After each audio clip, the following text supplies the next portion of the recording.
My name is Willie. I'm an alcoholic. Willie! I have a sponsor who has a sponsor. We both have a working knowledge of the big book. My sobriety date is June 6, 2019. I want to thank Nancy for allowing me to come and speak. Experience, strength, and hope. Man. Experience, strength, and hope. What it was like, what happened, what's it like now? See, pride. Pride is the equivalent of everything that I think that I know.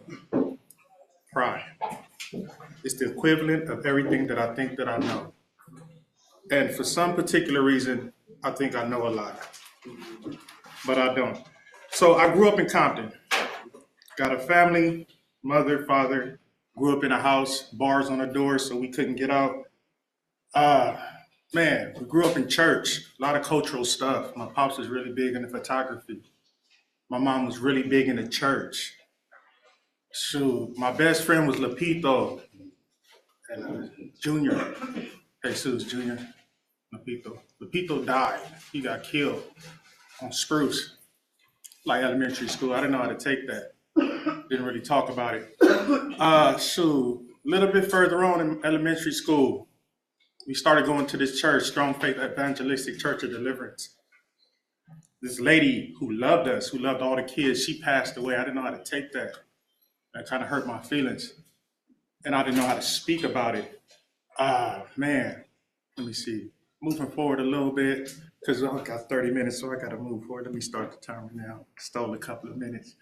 Let me see. Move forward a little bit. Man, I was a big kid. Man, I wore like a 44-32 in middle school. It's a big guy.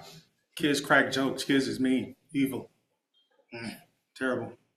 And what happened was, being big, I always had jokes. I used to crack jokes and stuff and clown and everything. And everybody used to clown and stuff too. But sometimes in jokes it hurt. It hurt my feelings because it was reality. I was a big kid. Hurt my feelings. I remember specifically we was cracking jokes. It slowed down. Everybody was talking. And somebody said something about me, man. I got mad. I got upset. And my brain was like, throw the punch, fight. I'm going to win. I threw the punch. Bam. Reacted in anger. And I run out of energy because I was a big kid and the fight went the other way. So I had to go home with that. I went home with that. I didn't know what to say. Nobody could really hug my spirit and make me feel okay. I remember around this specific time, man, my mom had started whooping ass at a high-tech level. She was really like, whooping ass. She had 5 of us and she wasn't really playing all that. She was really like the blood of Jesus, the blood of Jesus. Grab something, beat you with this, beat you with that, whatever, you know what I'm saying? Because that was my mama. And growing up with my dad, growing up with my mom in the house, we had a whole family, we had a whole family and stuff, but we didn't really communicate too much. I had a little brother who didn't really talk at all until he was like into his 15, 16, 17. Moving forward a little bit, went to middle school, went to San Pedro High School. We moved out of Compton. My sister was great in high school. Everybody loved her. She was like the star tall flags girl. Everybody liked her. And I was, by this time we moved to San Pedro to Wilmington, and like I was going to Dotson Middle School, for some reason I was already like closed off. I didn't want to make friends. I didn't want to communicate with people. I didn't like talking to folks. I wasn't really into being friends because I didn't know what was going on with my spirit for the longest. I talk with people and people would say stuff to me, but I wouldn't really, communicate back to the point where I could really feel connected.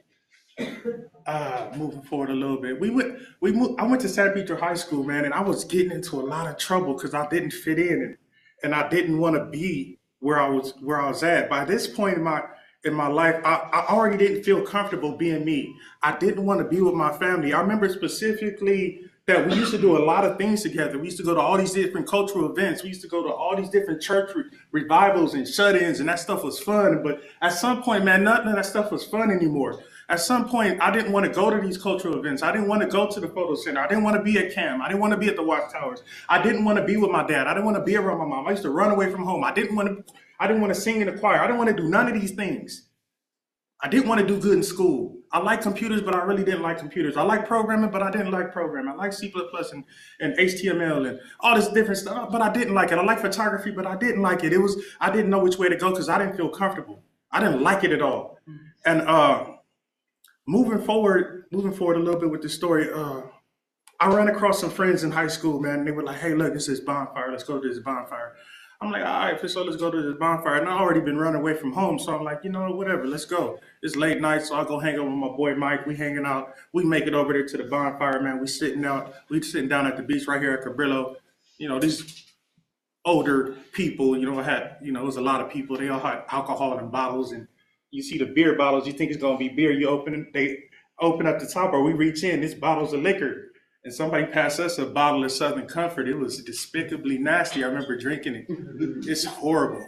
I've yet in none of my career of drinking chose Southern Comfort again. So I took a sip of this Southern Comfort, man, and I'm sitting around these guys, man. We sitting there in the sand, and I'm drinking and drinking, and for some reason it starts my stomach and my chest start getting warm, and I start feeling comfortable. I start talking, and everybody's looking at me, and I'm cracking weird jokes, and I'm saying stuff, and people saying stuff, and I'm like, I feel good, and I'm like, man, this feels smooth. And I'm looking at the night, it's dark, and people are laughing. This girl keeps bumping into me, and I'm like, man, I like the mood. I like how it feels, like the dark, the night. It feels comfortable, and I liked it. So we had to leave, man. It's like 2 a.m. We have to leave. Mike's dad is calling. We need to come home and stuff. So he needs to go home. So I get up, I fall down, I throw up. We make it up the hill. We get lost in the Bombarber Court. Then we make it back up to Gaffey to where he stay at. Mike's dad, like the cool dad, so he calls our parents. He's like, look at you, Willie. You're all fucked up, man. Your head's all bumped, you're bruised and scarred, you drank, you threw up on yourself. I remember this shit specifically. Excuse my language. I remember this specifically. And he's like, he calls my mom, and he calls Brian's mom. He calls everybody's mom, and like, you know what? You're going to keep y'all, whatever. And then I remember getting up the next day like, man, I need to do that again. I remember feeling comfortable. I remember feeling like, I done found something I can work with. You know what I'm saying? I can communicate. I felt connected. So I went and found some alcohol. I went and got me a bottle of alcohol, and that started me off. I'm going to say this now. Almost all of my free time on the street has consisted of me having something in my system for me to have a friendship with somebody. For me to be able to hold a conversation with somebody, I had to have some alcohol in my system. There was no way for me to hold a conversation with you, go with my mom, be around my dad, move forward into the future, be with my kids' mom, be around anybody. All my friendships to when I've been sober now from June 6, 2019, have all consisted of me being intoxicated if I wasn't in custody. People don't really know Willie. I didn't really know Willie. To move forward, man, a lot of jail time happened, prison time happened. Every single time I got out, I couldn't make a day sober because as soon as I get out, something in my head tells me exactly where to spend my money. It tells me exactly where to go buy something, how to get something in my system because I need it. What I realize is, and I don't want to jump too far over the place because I talk a little bit fast sometimes. So what happens with me is when I was little, man, I grew up with all these great ideas from other people's experience that I sucked up as a sponge as a little kid, and those became my belief systems from their experience. Beliefs on God, beliefs on people, beliefs on culture, beliefs on food, beliefs, all this different stuff that ultimately is supposed to make me be who I am. But a lot of the times I was sucking up information when I didn't want to really connect. So a lot of it didn't really get in. So kind of it went in there and didn't go in there. And a lot of it was built around the fact that I had fear. I had a lot of fear of getting close to people. I got a lot of fear of people talking and hurting my feelings and me reacting angrily and me losing. I had a lot of fear of people dying out of my life that I didn't know was the root cause of why I didn't connect with people or why I didn't want to go around with people from a little guy all the way up. I remember in the big book, reading the big book, Bill was talking that he was ready for God to remove things from him, root and branch. And that used to resonate with me like the root, the belief or whatever happened situation and everything that grew on top of it. And the only reason I know this stuff that I'm talking about right now, there's so many different stories of the things that I done put in my 4-step, is specifically because when my sponsor pointed this out to me, and he pointed it out like, Willie, you was a kid, kids was cruel, and it was cracking jokes, and man, you've been throwing a fit since then. I'm like, wow, where at? Like, you've been holding on to this for a long time, getting loaded on it. I could, from that point when he showed it to me and he broke it down and showed me how the fear had spread out through my entire life and how many opportunities of friendships and relationships and ideas that I could have used and went into, I was like, man, I need to get rid of this. I need to get this out of my spirit. I need to do something with this. Thank God for the work. I met my sponsor on the street getting loaded. We used to do crazy stuff to each other. Like I go unloosen his handlebars, or I go, so he crashed. He tried to jump a curb, he crashed. I used to do crazy stuff. This is before he was my sponsor. You know what I'm saying? He low key like the op. So I go try to take his wheel off, whatever type of stuff, or I steal his stuff while he passed out. Crazy things. You know what I'm saying? Because he was up trying to hustle. And whatever, years go by, and I'm in a meeting, man, at over here at SAF, man, and Big Rob was like, look, man, you need a sponsor, man. You need to ask Gustavo to sponsor you. I'm like, huh. I'm like, all right. I'm like, hey, Gus, man, you want to sponsor me? He looked at me and was like, yeah, I'll take you through the work. And he's been taking me through the work. We've been through the work 3 times. One time we went through the work, man, for Overeaters Anonymous. I think he surprised that on me. He just threw me this big 4-step with 147 questions. And then he's like, you know what? Like a year later, this came from Overeaters Anonymous. And I was like, I kind of figured that, from the... Anyway, so make a long story even longer. Gus became my sponsor, man, became my best friend, man, because he went out of his way to be my friend, even though we had a history of knowing each other and all this other stuff. And it was always funny because we reminisce on some of the things that happened in our lives when we was out on the street. But at the same time, he took me through the work. He made sure I had a full 1st-step experience. He made sure I knew what was going on with me. I'm an alcoholic. I have an obsession of the mind, an allergy to the body, and a spiritual malady. My spirit is sick. It was sick before I took that first drink. I have an obsession for ease and comfort. You don't know what the fuck I've been through. Nobody knows. But I know alcohol makes me feel other than I feel when I feel overwhelmed. When I feel that I'm in close connection with somebody and they might want to be my friend, I get uncomfortable. I might need something to take a drink. If things are happening that are outside of my control, my life is already unmanageable just because my whole life has been in patience because I don't want to spend a lot of time around you because I need to go take a drink. I don't want to spend a lot of time with my mama because I need to go get loaded. I can't spend a lot of time with my dad because, man, he talk all that solid stuff. He don't do no side conversation. He don't talk the shit. Everything come out of his mouth is damn near a fact. It was crazy to me, and it was fucking annoying as hell, but I miss it. And but he would always talk this truth all the time, and I couldn't spend no time around him because that stuff was overwhelming. Man, I need to go take a drink, man. And then kids, jeez, man, I just had to run off so many times to go get loaded because I could not be in a relationship or a friendship or be around somebody without something in my system. I don't know how I would react. I don't know how I'll react. And what happened was, once I started doing the work, once I got that 1st-step experience, man, once I realized, man, I have an obsession for ease and comfort that I need.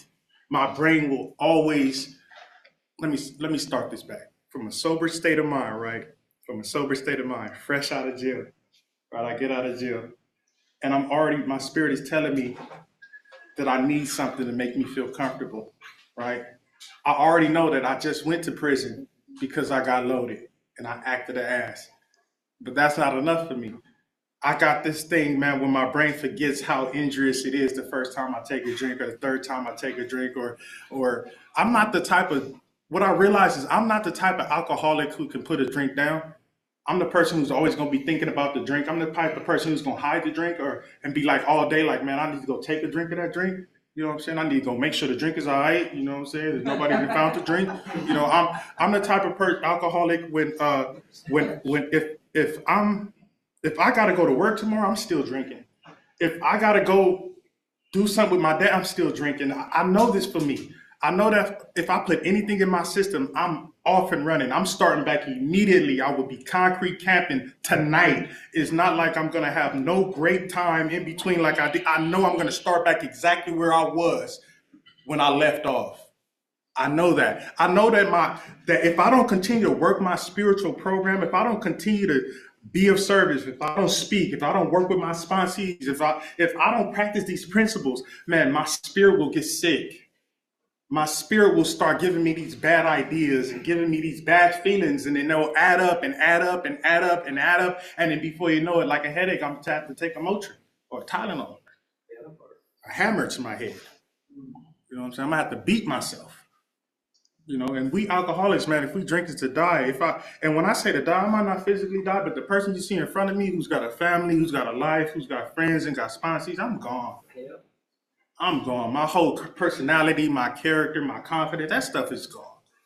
What I would suggest to you guys, which worked for me when I didn't think this was gonna work, because I had this at the point when I asked Gus to be my sponsor, man, I was back in the program. This would have been the fifth time. I'd already lost my mind. I'd already been to county jail, and they had took my fitness out and talked to a state psychiatrist to see if I could see the judge. I've never not been able to see the judge when I go to jail.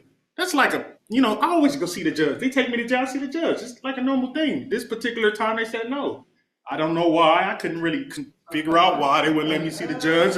But, whatever I had said to the attorney, he was like, okay, I'll be back. And I didn't see nobody for like 6 months. It was just beyond me. But in between going back to the county, I kind of snapped out of it, and it all rushed back to me like, damn, you left the program, you went and got loaded, you stole the homie's car, you brung it back. He called you greedy for not smoking with him. You went to jail. You talked crazy to your attorney. You came back, and now I'm sitting in the towers. Like, man, how the hell did I get here? A couple days later, they declassed me, sent me to the old county.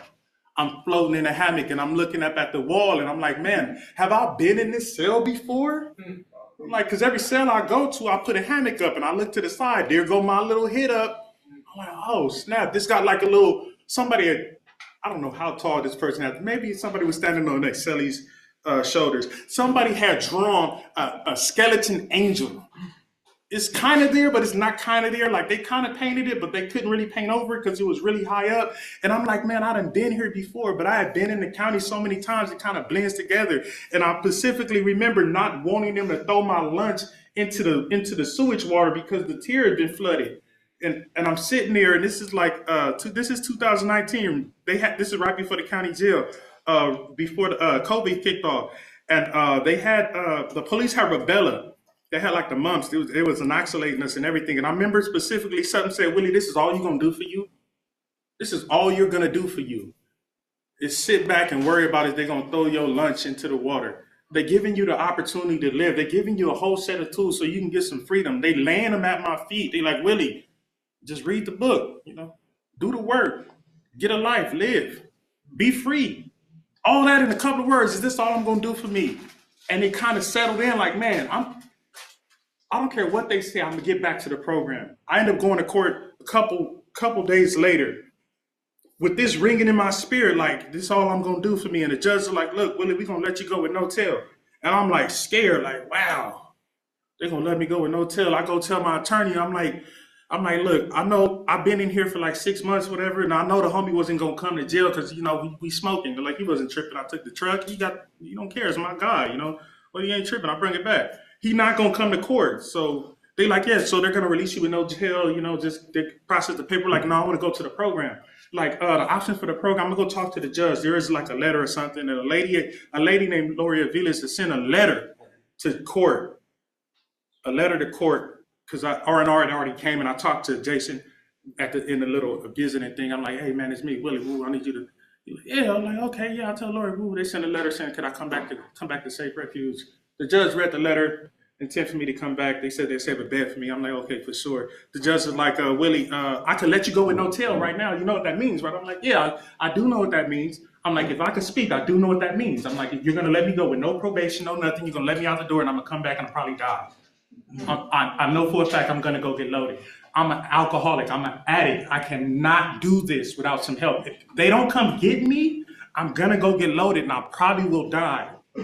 I'll probably never have none of the life that I know I'm going to get. So if it's all the same to you, if I can get, we're going to have to put you on probation. I'm like, okay, for sure. I can do probation because I've done probation a gang of times. It's cool to have a little bit of pressure and instinctive on my back because if I don't have some type of pressure on my back, then maybe I will get the good idea that I could run and that I can bounce off and go do what I want to do because I don't have nothing to lose. You know, like freedom, or life, or opportunities. You know what I'm saying? Them sack lunches might look good to me in the back of my head. You know what I'm saying? Well, you know how them sack lunches come. You know, the breakfast of gangsters. As soon as you wake up in the county, you know, the sack lunches with the little pebble snacks and stuff. Yeah, the smoker snacks. You know what I'm saying? That type of stuff. Yeah. So that stuff resonates in my spirit. Like, man, I'll take the program. Like, okay, for sure. It took another 3 months because of the rubella thing. But they came and got me, man, and I've been there. I got there June 12, 2019. I've been there, walked it through COVID, met Gus again to do my work, been through the work, and my life changed. My life changed. My thinking changed. I realized fear has been paralyzing me from a lot of different things. I didn't understand what fear was. I didn't know that fear would stop me from saying hello. Fear will stop me from trying some things. Fear will make me think that I'm not capable of going to school. Fear will make me think that my family don't love me. Fear will make me think that I will never be able to do anything with my life. Fear will make me think that the person next to me wants me to die. Fear will paralyze me from being a person. And what I realized is that I've been sucking up a lot of fear like a sponge, and this stuff has been resonating in the back of my mind. And I have to exercise that stuff by doing this work. I got to practice some of these principles. What I realized is that every time I walk through fear, it's never been what I thought it was. Like, I got the worst imagination in the world, man. And my fear would tell me that it's a giant out there and he about to squabble. And I get out there and face the fear and throw one punch and they always go down. Yet this fear is like that. Fear will before I even get there, I'll be wearing and stressing myself out before I even get to the problem. Yep. I'll be beating myself up before, it might be 10 weeks ahead of time. And I'll be wearing myself out right now. What's that good for my spirit? It's saying in the big book, man, that I think it says brainstorming and arguing is a dubious luxury of normal men. I'm not a normal person, so I don't like stress. I don't like to argue, and I don't like to go through all these processes of worrying about all this different stuff. We'll handle it when we get to that bridge. That's what my life is like now. I like to hang on to my peace, even from me. I don't like to let myself give my peace away. I like to tell myself no. If I can't tell me no, I'm not going to tell nobody else no. I'm going to give up all my freedom. I used to be the alcoholic that if you got a good idea, sound like a good idea. Like, man, you going to hurt my baby? I'm with you. Yeah, let's go do that. I end up in jail. Well, I was a little bit more loaded than him, you know what I'm saying? You know what I'm saying? And I'm not that fast, you know, I'm big, you know. So this has been characterized in my life for the longest, man, that I need to hang on to my peace.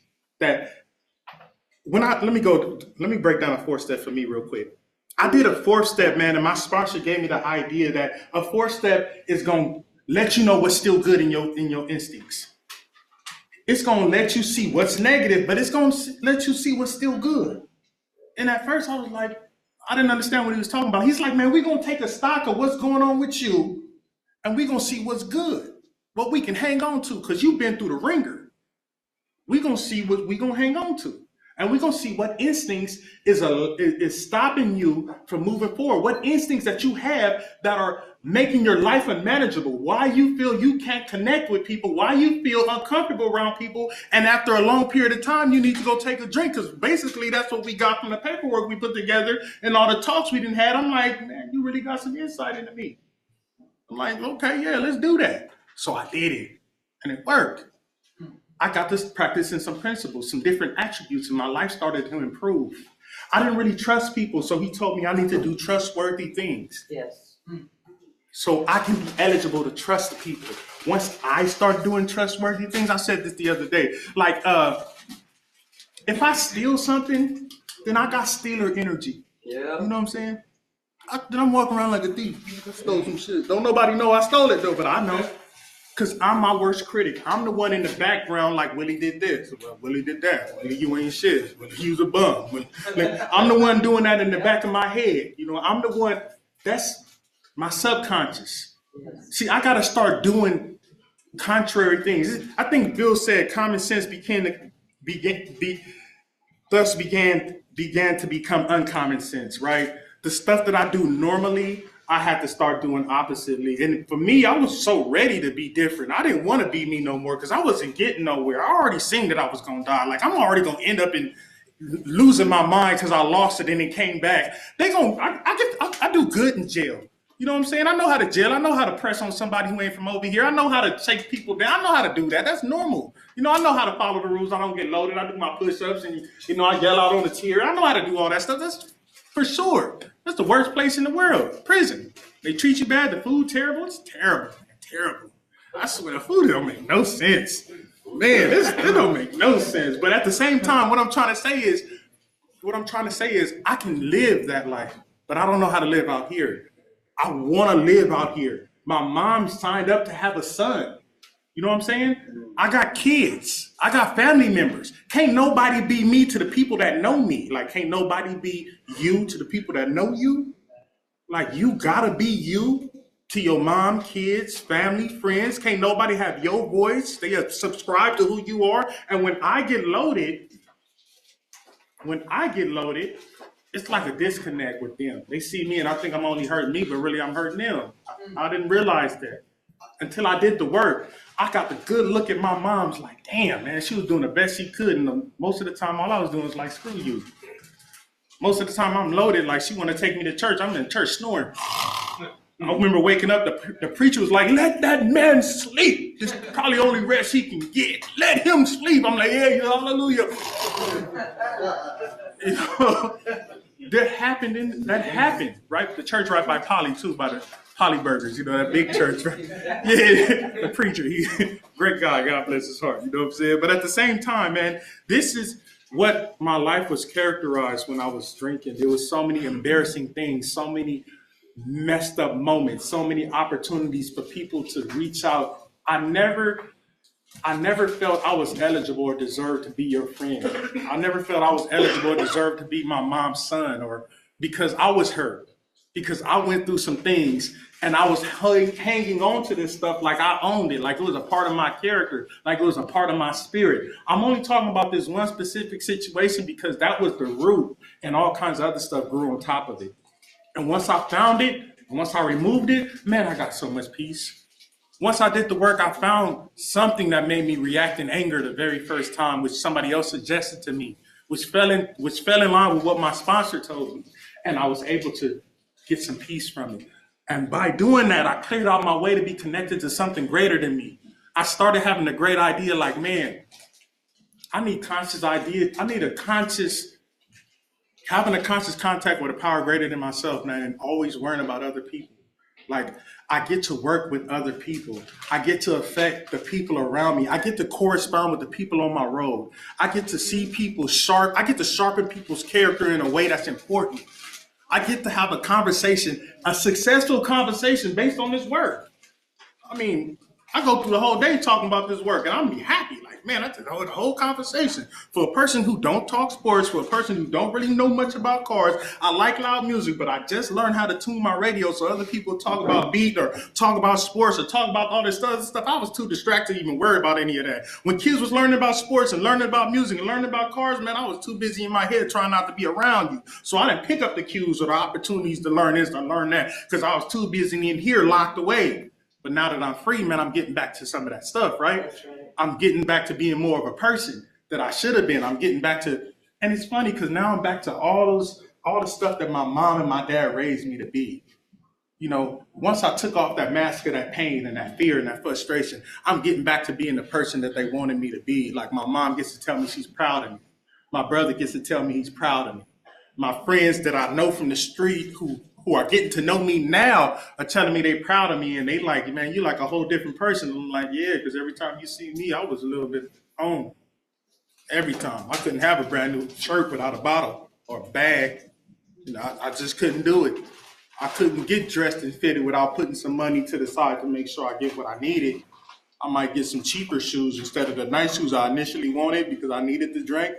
You ever have to sacrifice the beautiful idea of you looking fly to get you some? Yeah, I guess it costs a little bit more with the cheap stuff. You know what I'm saying? That was me. That was me. That was me be missing in action for the longest because I go on a run. Then Willie's off. I remember specifically when I was younger, remembering every time the police see me, I'm going to jail and I'm gonna be gone for a while. But that never dawned on me that I was dealing with something beyond my control.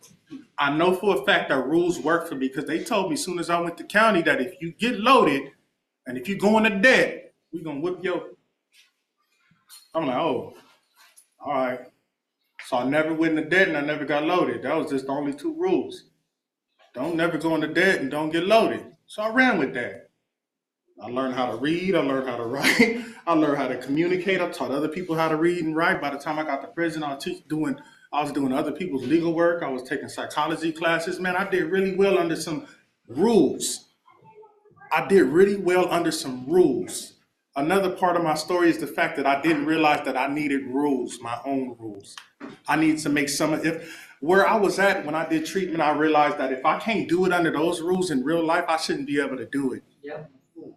I shouldn't be able to do it because under these rules, I get to live, I get to grow, I get to do some exercise, and I get to buy me some clothes and take care of myself, and then I get to grow and have time. If I can't do it under these applied rules, because I realized I did well in jail, and those were the applied rules. I do well in the program, those are the applied rules.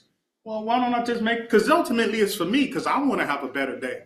I want to have a better life. I want to be honest with myself that this process works when I have some type of rules for me.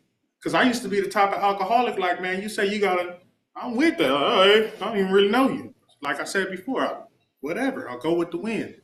But now that I didn't work this process, I'm working this process, I'm getting deeper into recovery because I'm not perfect. And I know I got to keep diving in every time I get into a low spot, whenever depression or anxiety comes, or whenever fear kicks up, because I got a spiritual malady and my spirit is always susceptible to telling me some craziness that, which I'm not going to mention what it was telling me today. But at the same time, I have to practice this process. I've been able to put together an entire day, no matter how I feel. I've been blessed to be able to put together an entire day. My feet have been trained for me to be able to put together a day. So no matter how I feel, because my feelings will go away, I will correspond, I will talk with people, I'll work with my sponsors, I'll be with my family, I'll go to work, and then I'll go home. It don't matter how I feel. I'm depressed, mad, upset, angry. It don't matter how I feel. If I'm feeling scared, I put together the day. And I have to thank my higher power. I have to thank my sponsor. I have to take the fact that something said, is this all I'm going to do for me? Because they're giving me a life, a way of life that works. I read the forwards so many times. And before Alcoholics Anonymous came to be, if you was an alcoholic, man, you was done. It don't matter who you were, where you at, male, female, who, president, king. If you was a bum, it didn't matter who you was done. It was electrocuting people, trying to fix us. The bottom. They were doing all types of things before Alcoholics Anonymous came to be. That's all I got to say, man. My name is Willie. I'm an alcoholic, man. Get a sponsor, work the steps. It works, man. Just work it.